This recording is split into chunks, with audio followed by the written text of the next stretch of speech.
I'm the Book Tart, and I'm going to tell you about a delicious paranormal romance series. Okay, it's called the Dragon Fury novels, and it starts with Fury of Fire. Fury of Fire by Corinne Callahan. Second one is Fury of Ice, which is I'm going to talk about today. And the third one is Fury of Seduction. And these are delicious. Now, the amazing thing about all three of these books, besides how engrossing they are and how much I love them, is that all three of them came out this year, 2012.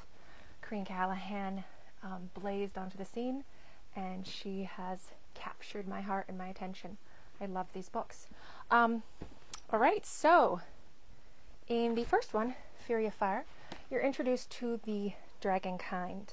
Now, they're a supernatural race that survive and live in secret. Humans don't know about them. The Night Fury pack is the good dragons, and they're protecting humans from the secret of them, and also from the Razorback dragons who want to eliminate humans and don't care if their feeding hurts or kills humans, and they abuse and use humans. So the Night Furies are our protection, but they still have to feed on humans as well.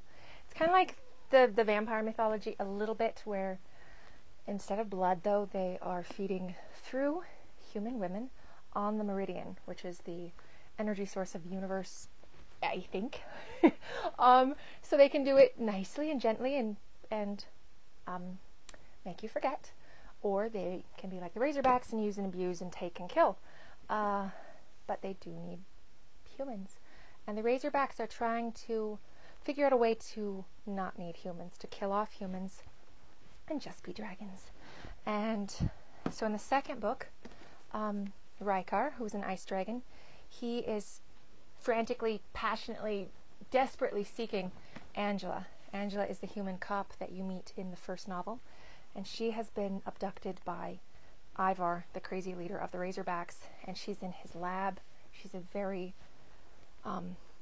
strong, charismatic, she's a determined woman. I loved her. Could definitely wanted to be her friend. She's very passionate, very, very brave, very smart, and she has a strong connection to the Meridian, so she's a strong human conduit for dragons, though of course she has no idea.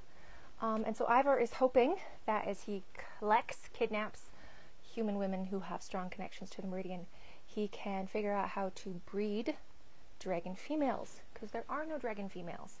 He's hoping if there's dragon females, then he can just, wipe out the human race. Yeah, so there's that huge major conflict, and he's a big baddie, and he's evil.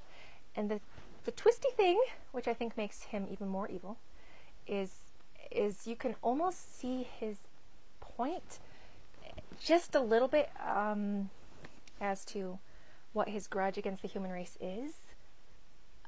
He has some valid points. He's just crazy mad and doesn't care who he hurts. He likes hurting. And Angela's hurting, and that's not glossed over. It's not explicitly, written in this story, but my stomach was in knots for Angela's pain. I was rooting for her to not give up, to keep fighting. And she keeps trying to escape, and Rykar is trying to find her. And she eventually does escape, and she hooks up with Rykar, and she discovers, she's introduced to the world of dragons, and that there are good ones. They're not all bad like Ivar. And Rykar, he admires her, and he loves her, and he believes in her, and I loved that bond there. I loved how he saw her, and that he wanted her to fight her own battles. Well, not necessarily he wanted her to. He knew she had to. And because he cared for her, he had to step back and let her. He couldn't defeat her enemy without her.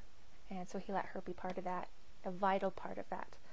And so this is a novel about trust, about reclaiming your power, about fighting evil and love. And it's beautiful. And yep, the sex scenes are hot. It's steamy. The action scenes read like you're watching a movie, and I've said that before, but yeah, she writes action really well. And there's a lot of the Night Fury pack, the good dragons. They are all unique and individual guys, and I can't wait for their stories. So if you have somehow missed this series, go get it. You won't regret it.